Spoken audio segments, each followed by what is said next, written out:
पुत्र जी बाबा। मां मेन जे लाइ गाह करण थो वञा तेसि ताईं तूं मेन खे पाणी पीआर। हाँ बाबा हाज़ुर मां पीआरे तो वठां। आहे वट पानी पी पी न पानी भरे आयो आहियां तुझे लाइ। आहे वट न पीअंदे पानी कावड़ में आ छा? अरे इहो छा थो करे? पानी तो पीआरियांसि बाबा पर पीए ई नथी। अरे ईअं पीआरिबो आहे पाणी?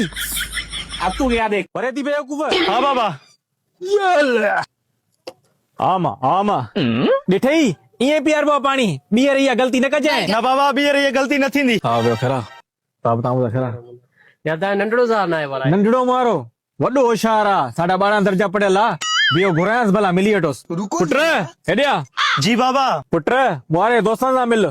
चाचा साईं खुश आयो। चाचा साईं खुश आयो। पुट रुगो हवाले ई कंदे या महिमाननि खे पाणी न पीआरींदे? हाँ बाबा भरे तो अचा। अच्छा चाचा साईं पानी पियो।